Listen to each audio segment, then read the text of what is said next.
Bom, o tema da palestra de hoje é Gestão de Energia e Eficiência Energética.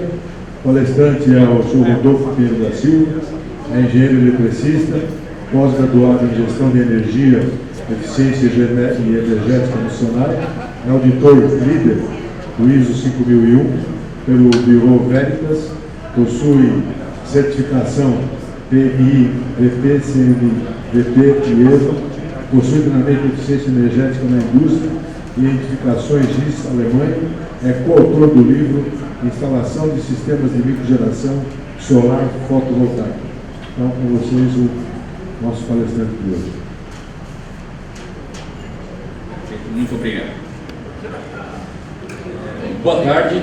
Antes de mais nada, agradecer a oportunidade de nos abrirem as portas e falar um pouco sobre gestão de energia, sobre eficiência energética, falar um pouco sobre o Senai. Antes de mais nada, faço uma pergunta. Alguém aqui já ouviu falar no Senai? Sim. Acho que todos, não? Perfeito. O Senai é uma instituição já com 74, quase 75 anos. Só que quando a gente fala em Senai, o que é que vem na nossa mente logo de cara? Indústria, escola, não é isso? O Senai é muito conhecido, as escolas do Senai são muito conhecidas. O que pouca gente sabe é que o Senai tem uma divisão que não tem nada a ver com a parte educacional, não tem nada a ver com a parte acadêmica, que o Senai é mais conhecido. São os chamados Institutos Senais de Tecnologia, né? Então, o Instituto Senai de Tecnologia, ele é uma divisão dentro do Senai que não tem nada a ver com a parte educacional. Ele é voltado exclusivamente para a prestação de assessoria e consultoria para a indústria e para a sociedade, não só para a indústria, né? E aí, para a gente esclarecer algumas dúvidas, né? Antes de mais nada, o que é o Senai? O Senai é uma instituição, é uma organização privada, sem fins lucrativos, com uma estrutura federativa em todo o país, né? Ele foi criado, financiado e gerenciado pela indústria. Então, quem mantém o Senai e quem gerencia o Senai é a indústria. E é uma instituição que oferece tanto soluções educacionais, que são as escolas que todos nós conhecemos, quanto tecnológicas, que aqui a gente cita para a indústria, mas não só para a indústria, para a sociedade como um todo, tá? Como eu comentei, nós temos os Institutos Senai de Tecnologia, que é uma divisão voltada à prestação de assessoria, prestação de consultoria para a indústria e para a sociedade. E o Instituto Senai de Tecnologia são agrupados em núcleos, que nós chamamos núcleos de tecnologia, e hoje em São Paulo, no estado de São Paulo, nós temos 22 núcleos diferentes em 16 áreas industriais. Então, nós temos núcleos direcionados tanto ou desde vestuário e calçados até alimentos e bebidas, de couro e calçados até petróleo e gás. Uma dessas áreas de atuação do Instituto de Tecnologia do Senai é a área de energia, que é onde eu atuo. Tudo bem? E aí surge uma questão importante. Nos preparamos muito para isso e o Senai nos preparou muito para isso, né? Então, aqui falando um pouco das nossas certificações, nós somos consultores de energia certificados pela TÜV Rheinland da Alemanha. Somos gestores de energia pela Siemens e pela GIZ da Alemanha. A GIZ é uma agência do governo alemão voltada à sustentabilidade.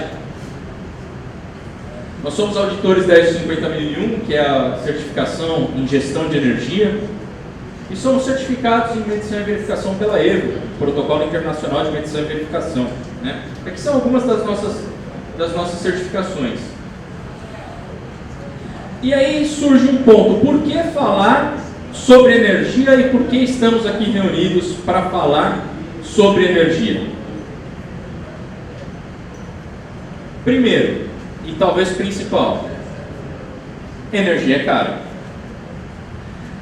Esse gráfico mostra o custo de energia elétrica para clientes de média tensão no Brasil.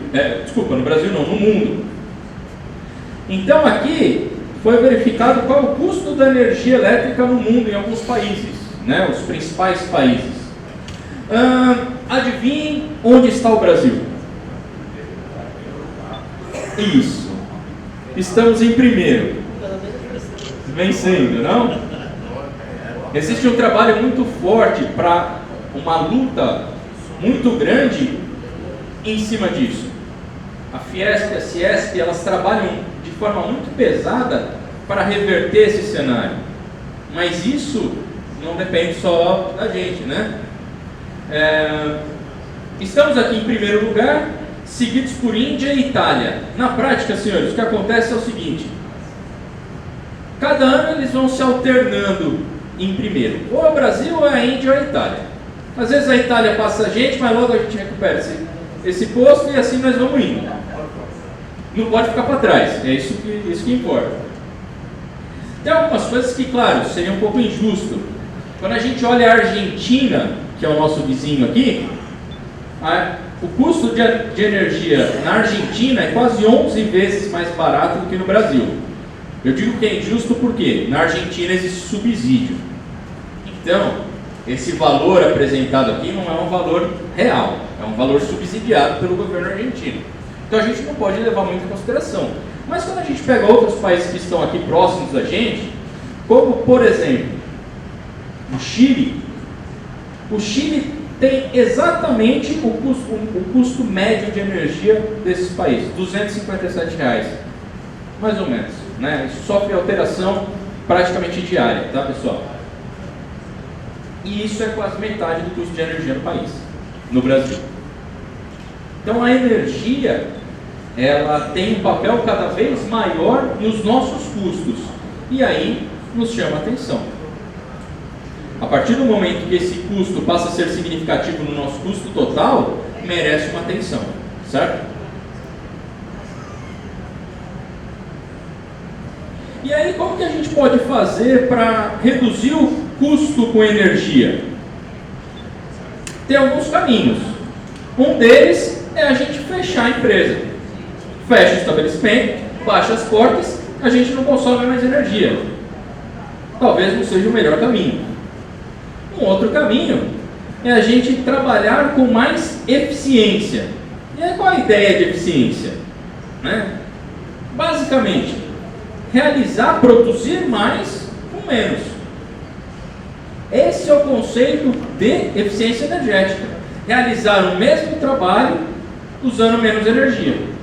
A partir do momento que eu faço isso, eu estou reduzindo os meus custos e me tornando mais competitivo. Agora, mais do que fazer eficiência energética, vamos olhar por um outro aspecto.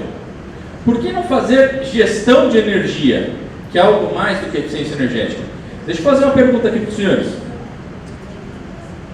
Se a gente falar com relação à qualidade dos produtos, qualidade dos serviços, eu tenho certeza que se eu perguntar para qualquer um dos senhores e senhoras quais são as variáveis que impactam na qualidade do produto de vocês, vocês vão me falar de bate-pronto. Uma temperatura de um processo, uma matéria-prima de qualidade, ou uma outra matéria-prima que pode ser utilizada. Com certeza, todos os senhores sabem exatamente o que é que impacta mais ou menos na qualidade do produto de vocês. Não é isso? Todo mundo tem domínio sobre isso. Agora eu pergunto, todo mundo será que sabe quais são as variáveis que fazem a gente gastar mais ou menos energia? Vou fazer uma pergunta, ainda pensando em gestão de energia. Na nossa casa, quem é o vilão de energia em casa? Ferro, chuveiro, geladeira, o que é quente, o que é frio, fantástico. Na prática, senhores, quando a gente pensa em casa, na nossa residência, fica fácil a gente falar quem é o vilão. Primeiro que vem na nossa cabeça é o chuveiro. Eu sei que o chuveiro lá em casa é o vilão.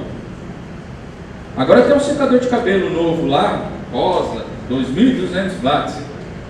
Também aquele secador de cabelo é complicado. Mas o vilão é o chuveiro. E aí a gente sabe também o que vai fazer a nossa conta de energia em casa aumentar ou diminuir. Se eu fico 2 horas no chuveiro, no final do mês eu vou pagar aquilo. Quer dizer, eu sei qual é a variável que faz eu pagar mais ou menos de energia. Aí eu pergunto, será que na empresa, será que no estabelecimento, está claro para a gente quem é o vilão de energia? Será que está claro para a gente quais são todas as energias que nós utilizamos? Será que está claro quais são as variáveis que impactam nessas energias?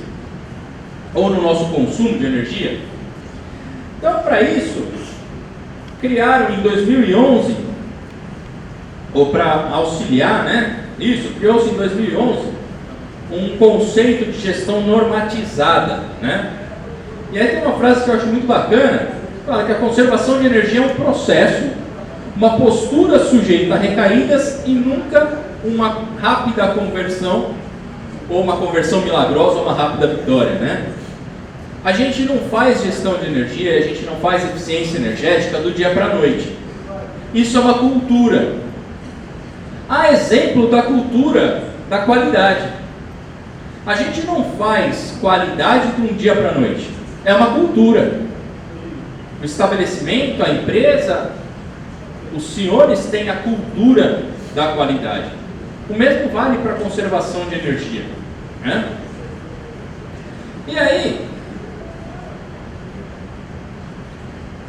surge um conceito. Eu posso fazer eficiência energética, que ela fazer mais ou fazer o mesmo gastando menos? Posso fazer eficiência energética, mas o ideal é que isso seja embasado, que isso seja estruturado em cima de um conceito de gestão de energia. Então eu não estou fazendo por fazer.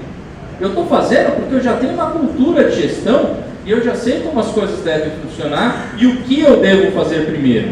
O que vai me trazer retorno primeiro, E para isso existe lá uma norma. Como eu comentei, o primeiro passo para a gente ter um sistema de gestão de energia é o quê? Realizar o que a gente chama de planejamento energético. Quer dizer, quem é o meu consumo significativo? Quem é o meu vilão? Lá em casa no chuveiro? E na empresa, no estabelecimento, quem é o vilão? Normalmente ele é definido por cada organização, Então cada um tem um vilão diferente. O vilão de uma empresa é um, de outro, Ele representa um consumo significativo, quer dizer, ele é o chuveiro lá, ele é o, Eventualmente existe alguma regulamentação, uma legislação apontando para a gente qual é esse vilão. E ele é responsável por elevada proporção do consumo. Mas vamos entender melhor isso. Isso aqui é o que a gente chama, não se preocupem que não precisa ler nada, só para a gente entender mais ou menos o conceito, O que a gente consegue enxergar aqui, pessoal? Nada, boa. Só os quadradinhos. Isso aqui é o que a gente chama de fluxograma de energia. Qual é a informação ou qual é a mensagem que eu queria passar com esse slide para a gente? Primeiro, eu tenho aqui o conceito de energia elétrica. Aonde e em quais processos essa energia elétrica está sendo utilizada? Então tudo que está em preto aqui é energia elétrica. Eu estou usando energia elétrica para gerar ar comprimido, por exemplo. Onde que eu estou usando esse ar comprimido? Ah, mas além disso, eu tenho uma outra fonte de energia, que é o gás. Alguém usa gás aqui? Subiu, né? Subiu bastante, né? Então, eu tenho outra energia. Onde é que eu estou utilizando? Em quais dos meus processos? Em quais dos meus departamentos? Em quais dos meus setores? Em qual parte eu estou utilizando o gás? A mesma coisa a água. Também utilizamos bastante, né? Onde eu estou usando água? Aonde eu estou utilizando água? Isso aqui só traz para a gente, só permite que nós vejamos o nosso processo de uma forma um pouco diferente, uma forma um pouco mais ampla, que nós conheçamos o nosso processo de uma forma melhor. Esse aqui é um exemplo. Isso aqui é uma indústria de embalagens. E aí, o que a gente analisou aqui? Que 45% de toda a energia que ela gasta na forma de gás natural, em uma caldeira para aquecer um óleo mineral. 30% de toda a energia que ela gasta na forma de energia elétrica, num sistema de ar comprimido. Isso aqui é só um exemplo, tá, pessoal? Quem são os vilões aqui? Para a gente estar claro. A caldeira de óleo mineral e o ar comprimido é o vilão. Se eu tiver que fazer uma ação de eficiência energética nessa empresa, faz sentido eu substituir o fogão da cozinha? A cozinha, ela é responsável por 1% de toda a energia que a empresa consome na forma de GLP. 1%. Se eu for fazer uma ação de eficiência energética, faz sentido eu começar por aqui? Não faz, né? Porque o impacto vai ser muito pequeno. Isso aqui é só um exemplo da importância da gente conhecer efetivamente quem são os vilões, quais são as energias, qual a participação dessas energias no processo, para eu direcionar o investimento do lado certo. Ah, eu tenho condição de substituir tudo, trocar tudo, melhorar tudo, fazer tudo? Muitas vezes não dá. E normalmente não dá, ainda mais com o país na situação que se encontra. Então, se eu tenho que fazer alguma coisa, eu tenho que escolher alguma coisa, eu preciso ter informação suficiente para tomar essa decisão. E isso é um dos conceitos da gestão de energia. Eu conhecer melhor aquilo que o que é que eu tenho que atacar, o que eu vou atacar. Tudo bem, senhores? Tudo bem? Um outro ponto importante do conceito de gestão de energia é o que a gente chama de indicador de desempenho energético. O que é isso? A gente está mais acostumado com isso do que parece. Quando a gente vai comprar um carro ou trocar um carro, qual é uma das primeiras perguntas que nós nos fazemos ou fazemos para o próximo em relação àquele carro? Se é econômico, não é isso? Na verdade, a pergunta acaba sendo sempre a seguinte: bebe muito? Não é isso que a gente pergunta? E no final das contas, a resposta que a gente tem é o quê? Ah, ele faz 12 por litro. O que é isso? Ele faz 12 quilômetros por litro de combustível. Isso, senhores, é um indicador de desempenho energético. Quilômetros por litro. Quanto aquele veículo realiza de trabalho por litro de combustível, por energia. Aí eu pergunto, na empresa, no nosso estabelecimento, qual é o nosso indicador? Será que nós temos um indicador? Quantos quilômetros por litro faz a nossa empresa? Quer dizer, quanto de energia eu consumo por tonelada produzida, por quilo produzido, por peça produzida, por litro produzido? Quanto eu tenho de energia naquele produto específico? Eu sei quanto eu tenho de matéria-prima. Agora, será que eu sei quanto eu tenho de energia ali? Eu vou contar um caso bem rapidinho. Eu fui fazer um atendimento em uma empresa de embalagens também, em uma cidadezinha que fica do lado de Natal, lá no Rio Grande do Norte, chama Parnamirim. Fica grudado em Natal. E eles apresentaram um caso muito bacana. Eles tinham uma extrusora de plástico e o pessoal fez um estudo lá e eles descobriram que se eles pegassem os recortes das embalagens, né, as aparas das embalagens, moessem e colocassem de novo junto com a matéria-prima, eles economizavam coisa de 10% no custo total de produção, porque eles estavam pegando aquela sobra, reaproveitando, né? Então eles diminuíam o custo com matéria-prima. Eles tiveram que fazer um pequeno ajuste no processo deles. A máquina extrusora, que trabalhava coisa de 350 graus, teve que ter a temperatura elevada para algo em torno de 390 graus. 40 graus a mais ali. Alguém fez a conta de quanto de energia estava se gastando a mais naquele processo? Não. E aí o que a gente fez? Escuta, vamos fazer a conta, vamos pôr na ponta do lápis. Chegamos à conclusão que eles gastavam 2 vezes mais em energia do que eles economizavam com matéria-prima. Isso é uma regra? Claro que não. Isso é uma oportunidade que foi identificada. Não é uma regra. Mas chama atenção para termos que olhar e entender. É fácil a gente falar quanto de plástico tem um produto, quanto de farinha tem um produto, quanto de água tem um produto, quanto de energia tem um produto. Talvez isso não seja tão simples de ver. E cada vez mais, visto o preço da energia, isso é necessário. E eu não estou falando só em energia elétrica. Gás é energia. A gente teve um aumento de 35%, dependendo da faixa, nos últimos tempos. Depois o pessoal negociou, caiu para 23%, dependendo da faixa. Né? Bom, entender e ter um indicador do quilômetros por litro é importantíssimo então. Alguns exemplos. Quilowatt-hora por metro quadrado, quilowatt-hora por peça.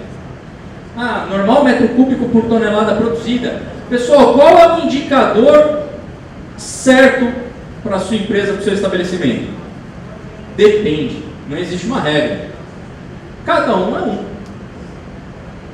Você pode adotar um ou outro? Pode. Mas cada um é um. Existe uma metodologia para a gente chegar nisso. E aí, quando a gente fala em gestão de energia, a gente está falando em um conjunto de coisas. Primeiro, gestão da fatura de energia. A gente costuma brincar que normalmente as pessoas olham 2 informações na fatura de energia. Fatura de energia é a conta de luz. Quais são as 2 informações que a gente sempre olha? Valor e data de vencimento. Não é isso? Só que ali a gente tem uma infinidade de informação.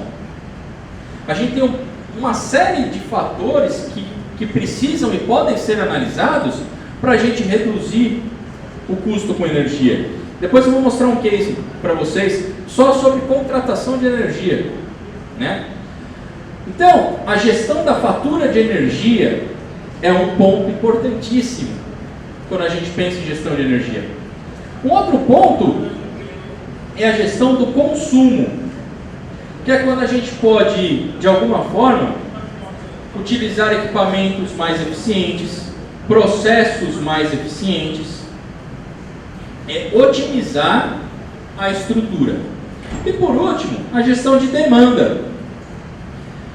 Será que aquele processo que eu estou executando naquele momento não pode ser executado em um outro momento, onde eu vou consumir menos energia? Será que não tem algo que eu posso fazer para reduzir o meu consumo de energia? Vou dar um exemplo para vocês. Uma empresa de alimentos. Eles tinham uma câmara de congelados. Os senhores sabem melhor que eu. Congelado a gente tem que manter uma temperatura inferior a 18 graus negativo, certo? Determinação da Anvisa. E o uso significativo deles, a Anvisa, o vilão deles, eram justamente as câmaras de congelados deles. Eu falei, olha, a gente tem que manter essa temperatura. Eles falaram, olha, tem uma exigência que a gente está tendo, manter congelado a uma temperatura inferior a 18 graus negativo. A gente não pode variar disso, tudo bem. Lei a lei, a gente não vai brigar contra isso. Só que existe o chamado horário de ponta. Horário de ponta, na região metropolitana de São Paulo, área de concessão da Eletropaulo, né, agora Enel, ele acontece das 17h30 às 20h30. Durante esse período, para alguns consumidores, a energia é bem mais cara. E era o caso deles. O que nós optamos por fazer? Eles tinham lá um sistema de automação que já existia. A única coisa que nós fizemos foi: vamos pegar essa câmara de congelados e antes das 17h30, vamos baixar ainda mais a temperatura. Então, a partir das 16 horas, 16h30, a gente começava a baixar um pouco mais a temperatura até bater 21 graus negativos. Quando dava 17h30, a gente parava esse processo. Isso garantiu que, como ela estava com 21 negativo, com o tempo ela ia ganhando temperatura. Só que o sistema todo de refrigeração, os motores, os compressores, só entravam de novo em funcionamento depois que aquele horário já tinha passado. Eu fiz na prática o mesmo processo. Estava congelado. A única coisa que eu fiz foi evitar que um equipamento entrasse no momento que a energia era mais cara. De novo, isso é uma regra? Claro que não. Isso é uma oportunidade que foi identificada, o processo permitia. A gente pode aplicar isso para tudo? Claro que não. Mas é um exemplo. Tudo bem? Bom, e aí para se embasar o conceito de gestão de energia,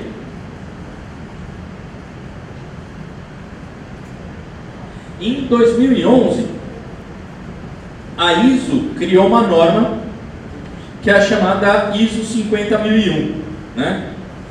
E a ISO 50001 ela fala sobre o sistema de gestão da energia.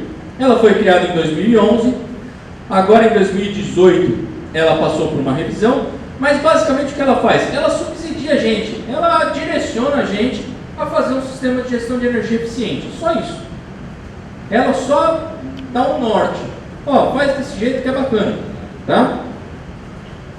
Ela foi feita com base na ISO 9000, que é muito conhecida, né? Que fala sobre qualidade, e a ISO 14000, que fala sobre meio ambiente.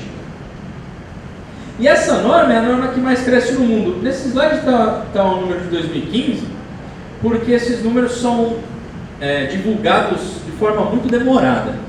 Em 2018 a gente teve o último número, ainda não tem o gráfico, mas a gente tem 22 mil empresas certificadas no mundo. No Brasil, por incrível que pareça, nós temos hoje 50 empresas certificadas. Então, de 22 mil que tem no mundo, 50 estão no Brasil. Só 50. Né? Nós somos responsáveis pela implantação em cerca de 30% dessas empresas. Né? Então, empresas como Balduco, Coca-Cola, L'Oréal, Hospital Albert Einstein, nós implantamos esse sistema nessas empresas. Né? E para que serve a 50.001? Como eu falei, só dar um norte, só direcionar. Né? Com relação, pessoal, à gestão de energia, ficou clara a ideia? Ficou? Na importância e, de repente, uma visão possível? Tudo bem? Alguma dúvida por enquanto? Podemos continuar? Legal. Se eu tiver muito apertado no tempo, vocês me avisem, por favor. E aí, um outro ponto que nos chama bastante atenção, qual é? O sistema fotovoltaico. Se o meu objetivo, no final das contas, é economizar no bolso, eu tenho duas formas de fazer isso. Ou eu vou consumir menos energia, ou eu vou gerar parte da minha energia. E o sistema fotovoltaico, o sistema de geração distribuída, ele passou por algumas mudanças ultimamente, as resoluções, barateou muito quando a gente olha hoje para o mercado, esse sistema é muito mais barato do que era há alguns anos atrás, por um motivo simples, está se ganhando escala. Então, quanto mais se produz, mais barato fica. É assim, né? A maior parte desses produtos hoje são produzidos na China, né? Mas com boa qualidade. No Brasil existem alguns fabricantes, não do conjunto como um todo, algumas coisas ainda são feitas só na China por uma questão de custo, tá, senhores? No Brasil existem alguns fabricantes, e o governo, a ANEEL, emitiu uma resolução, que é a resolução 687, que permite que a gente não tenha mais que usar bancos de baterias para armazenar energia. Isso, por um lado, é muito positivo. Por quê? O banco de bateria, ele é muito caro e ele tem uma vida útil muito curta. Então, o que é permitido hoje? Que a gente conecte um sistema, que você monte um sistema fotovoltaico, ele vai gerar energia e você conecte isso na rede da distribuidora, na rede da Eletropaulo. Qual é o conceito aqui? Eu não tenho mais que armazenar energia em baterias. Eu posso simplesmente usar a rede como meu estoque de energia. Se eu produzo mais do que eu estou consumindo, eu jogo para a rede. Se eu estou produzindo menos do que eu estou consumindo, eu tiro da rede. No final do mês, eu pago a diferença. Gerei 10, consumi 15, eu vou pagar os 5. É isso. Tá? Isso é o que ficou determinado pela resolução 687. Qual é o problema de um sistema fotovoltaico? Isso aqui, senhores, é a geração de energia de um sistema fotovoltaico no ano. Aqui é janeiro, aqui é junho, julho, aqui é outubro, novembro, dezembro. Notem, a gente consegue ter um perfil de geração contínuo e constante? Não. Isso aqui a gente está olhando no ano. Quando a gente olha no dia, isso é ainda pior. Isso aqui é o gráfico de geração de energia de um sistema fotovoltaico em um dia. Aqui, ó, é 7 horas da manhã. Ele começa a gerar mesmo a partir das 8. Ele atinge o auge da geração por volta do meio-dia, 1h da tarde. Aí eu pergunto para os senhores, o que são esses dentes aqui na geração? Não? Nuvem. Nuvem. Essas falhas na geração é nuvem cobrindo o sol. Então notem, quando a gente olha a geração fotovoltaica, quando a gente olha a geração fotovoltaica ao longo do ano, ela sofre uma variação gigantesca. Quando a gente olha a geração fotovoltaica no dia, ela sofre uma variação gigantesca. Eu estou dizendo que o sistema fotovoltaico não é bom? Pelo contrário. O sistema fotovoltaico é um sistema muito bom, muito confiável. Eu indico para 100% dos parceiros que nós apoiamos? Não, não indico. Para todos, não. Por um motivo simples: custo. É muito mais barato eu fazer eficiência energética do que eu montar um sistema fotovoltaico. É muito mais barato, primeiro, eu economizar energia para depois eu gerar a minha própria energia. Então, por que eu digo que eu não aconselho para todos? Porque primeiro, vamos fazer o que é mais barato, vai trazer o mesmo retorno. A economia no final do mês é o que importa, não é isso? Eu quero economizar no final do mês. Se eu tenho que investir 100 para economizar 50, é melhor do que eu investir 300 para economizar os mesmos 50. Então, primeiro, eu faço eficiência energética. A hora que eu já tenho meu processo eficiente, a hora que eu já tenho tudo e já resolvi tudo, estou fazendo o meu processo da melhor forma possível, o meu próximo passo qual é? Aí sim, um sistema de geração fotovoltaica, sem dúvida. É um sistema excelente. Estou dizendo que não deve ser feito? Não, a gente deve fazer com inteligência, não é isso? Bom, existem, senhores, algumas formas de financiamento para isso, inclusive. Existe uma resolução da ANEEL, e é um programa da ANEEL, que é o chamado PEE, é o Programa de Eficiência Energética da ANEEL, que obriga toda concessionária distribuidora de energia a investir em projetos de eficiência energética. Então, a ANEEL fala que toda concessionária, Eletropaulo, CPFL, Electro, precisa financiar projetos de eficiência energética utilizando 0,5% da receita operacional líquida. Isso dá, por ano, algo em torno de 500 milhões de reais.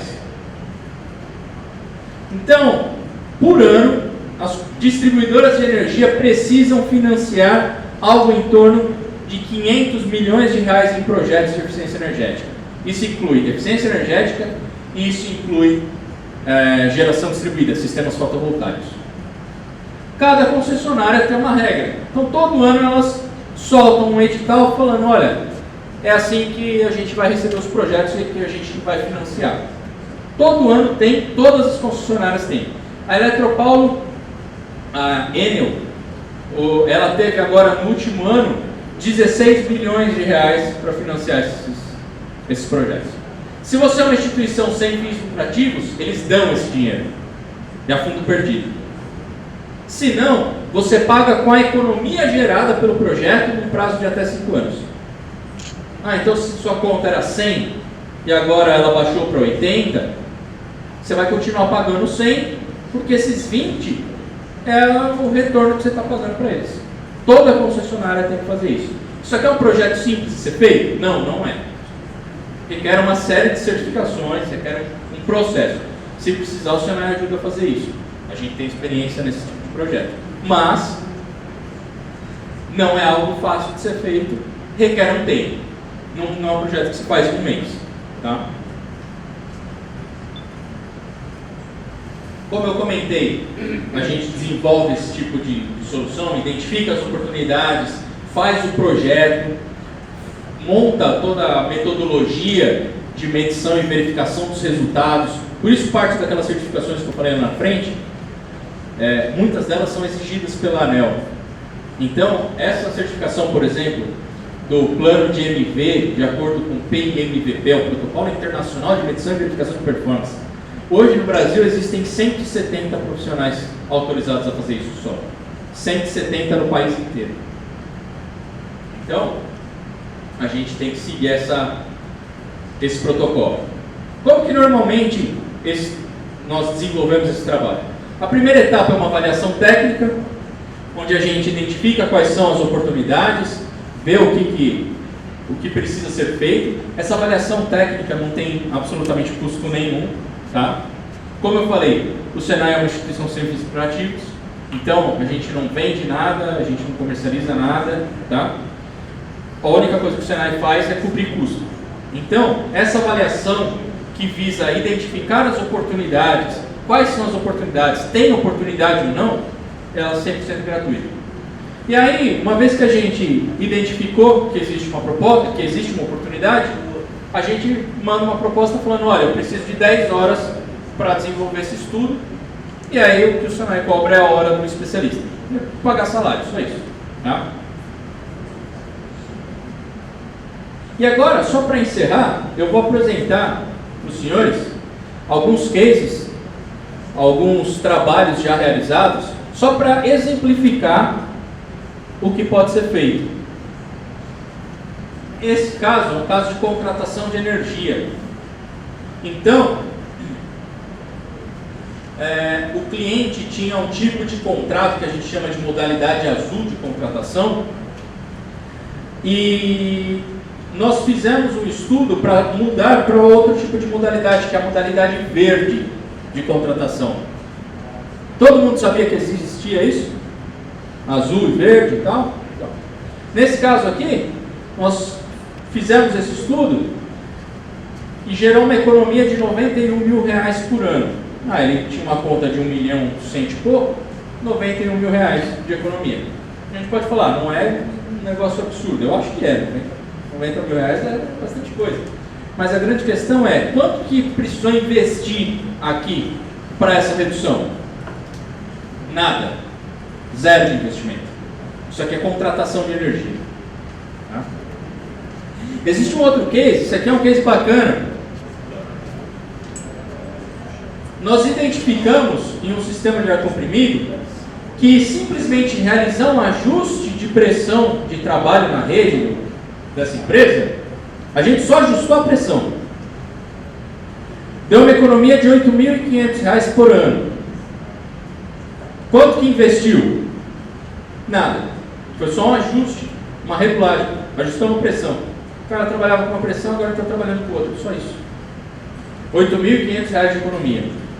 Se a gente fizesse a instalação de uma válvula, mudasse o sistema de disparo, o investimento era alto, um investimento de R$33 mil nesse sistema. Só que quanto foi a economia? R$61 mil por ano. Investiu 33, economizou 61. Em meio ano isso se pagou. É um outro exemplo. Tá? Sistema de iluminação. Aqui provavelmente todos os senhores já viram, já presenciaram ou já fizeram ações assim. Nesse caso aqui, a gente substituiu um sistema de iluminação, foi investido R$2.700 por uma economia de R$8.700 no ano. Então isso aqui se pagou em 4 meses, esse projeto.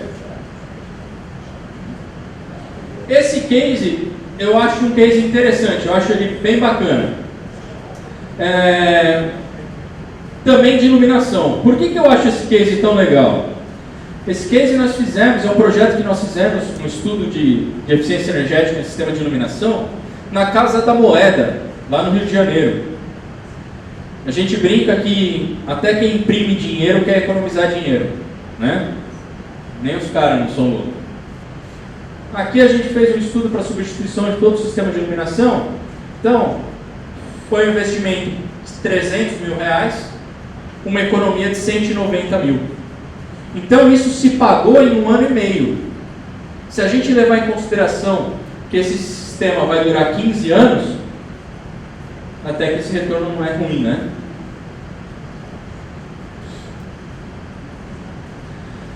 Alguns exemplos, correção de fator de potência, né? O acerto disso, uma economia de R$6.300 por ano. Aqui é um bom exemplo. A empresa já tinha um sistema que não funcionava. E aí a única coisa que nós propusemos foi a instalação de um controlador horário. Qual foi o investimento nesse controlador? R$150. Um equipamentinho assim simples, custa R$150. Por uma estrutura que o cara já tinha. Aí com esses R$150 que ele investiu, ele economizou no ano R$6.300. Já estava lá a estrutura. Mas eu queria, o cara pediu também, ele falou, mas eu quero que vocês façam a simulação usando um controlador um pouco mais sofisticado. Nós fizemos. Agora você não vai mais investir 150, você vai investir 2.500. Você vai economizar quanto? A mesma coisa. A empresa que escolhe. Como eu falei, a gente não vende nada. A nossa função é identificar as oportunidades, apresentar, fazer especificação técnica. A empresa, a organização que escolhe e define o que vai fazer. Um sistema de lavagem de gases, né, um investimento de 1.500, uma economia de 3.300. Esse caso também é um caso interessante. Alguém aqui tem motor? Motor elétrico? Só na padaria? Máquina, né? Alguém aqui já ouviu falar em rebobinar motor? Já ouviu falar?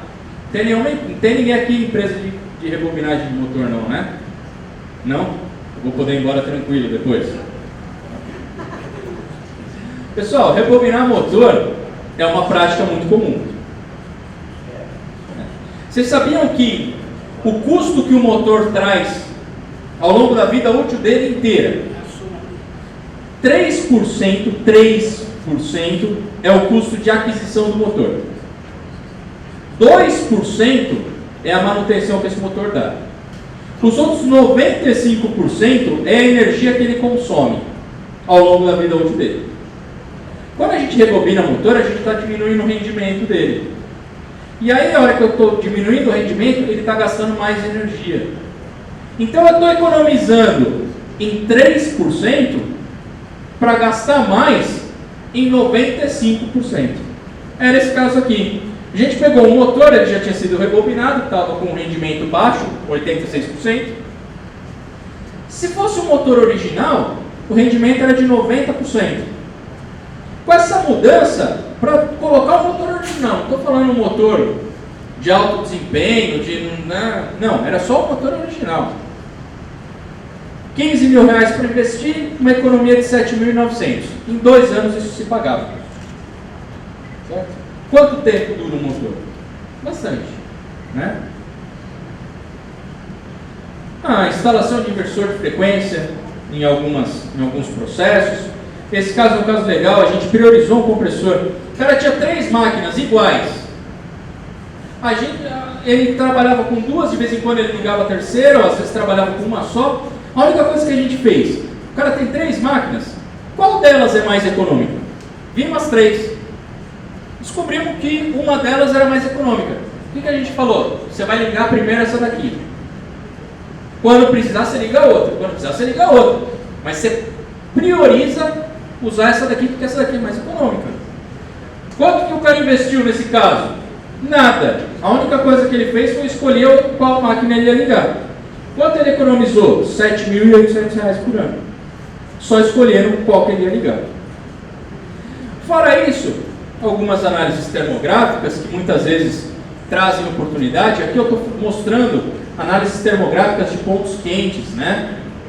Mas, e quando a gente leva isso para uma padaria? Alguém aqui tem algum processo de refrigeração?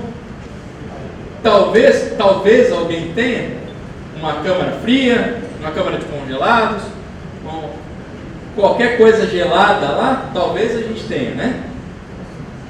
Quando foi a última vez que nós verificamos borrachas de vedação? A gente já fez alguns trabalhos nas padarias, em algumas padarias, né? Foi um trabalho bem bacana. E o que a gente vê? Que muitas vezes a gente está perdendo temperatura por uma vedação que já não está tão boa, ou quando eu tenho me fugiu o nome. Expositor, muito obrigado. O expositor, ele não está fechado, ele é aberto, então a gente está usando ele para gelar o ambiente. Quanto de energia ele está perdendo ali? A gente consegue economizar muito, simplesmente fechando ele. Então, são exemplos de ações que podem ser tomadas, né? Aqui só um exemplo de alguns dos nossos clientes, alguns maiores, outros menores. Não é isso que dita a oportunidade. Oportunidade de eficiência energética a gente tem em todos os locais, em casa, em todos os locais, sempre. Senhores, aqui estão, muito obrigado, aqui, ó o parque. Aqui tem o nosso contato. Fico à disposição. Alguém tem alguma dúvida? Pois não, por favor. Boa tarde, meu nome é tarde. Flávio. Se eu tiver um sistema na padaria de alto voltaico, você disse que ele é ligado na rede elétrica.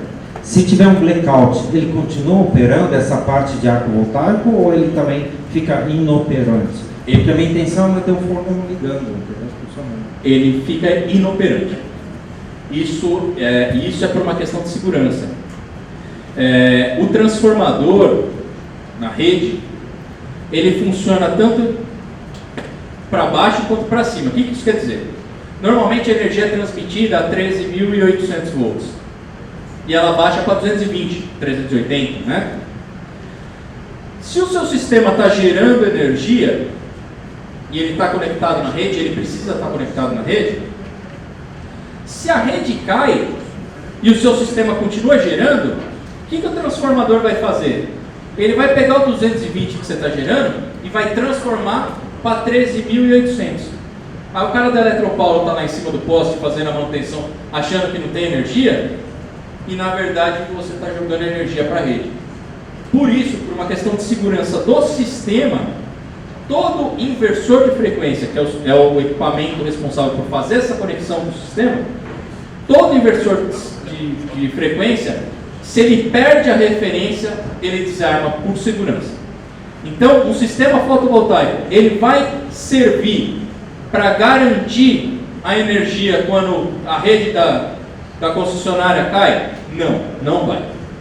Se a rede da concessionária cair, o seu sistema vai cair também, por segurança. Você vai ficar sem energia. É isso aí. Vai ficar. É a mesma coisa. Para a cabine primária, a mesma coisa. O seu transformador, ele está funcionando do mesmo jeito. Caiu a energia, o seu sistema de geração vai cair também. Mesmo que o senhor tenha uma cabine primária, ele vai cair. Ele precisa de uma referência. Quando tem gerador, o que o gerador faz? Ele desconecta da rede. E aí ele alimenta. Mas ele está desconectando a rede. Existe uma desconexão, um rompimento físico, para justamente evitar que a energia volte para a rede. Que é isso que não pode acontecer. A energia voltar para a rede. O que acontece? Quando você vai fazer a ligação do sistema fotovoltaico, de acordo com a resolução 687, a concessionária de energia precisa ir lá vistoriar o seu sistema. E ela não permite que isso aconteça. Então, não tem jeito. O sistema caiu a rede, o seu sistema vai cair. Sempre, sempre. Tá? Pois não? Você já respondeu a respeito do gerador, mas na hora de pico, das 5 às 17 às 20 horas, a energia do gerador é muito mais cara que a energia elétrica. Sim, isso existiu uma época em que valia a pena você desconectar da concessionária e gerar energia com o seu gerador. Existiu uma época em que isso acontecia. Hoje não está valendo a pena. No futuro pode voltar a valer? Pode. Isso depende muito do custo de energia e do custo do combustível, né? Existem algumas organizações que ainda trabalham com isso, não por uma questão de custo, mas por uma questão de segurança. É o que acontece, por exemplo, no Hospital Albert Einstein. O Hospital Albert Einstein, quando eles identificam o risco da energia cair, eles partem uma usina que eles têm, que utiliza gerador diesel, eles partem uma usina e automaticamente desconectam da rede. Por quê? Porque eles não querem correr o risco. Só isso. Mas e o gerador não liga automaticamente? Ele pode ligar automaticamente. No caso de um hospital, eles não podem ter nem o sistema piscando. Então, por segurança, eles optam por fazer isso. Tudo bem? Tudo bem? No Brasil tem microgeração a gás? Microgeração a gás? Existe microgeração a gás no Brasil, o que não necessariamente é o melhor negócio. Quando você pensa em microgeração a gás, o ideal é que você trabalhe com sistemas de cogeração.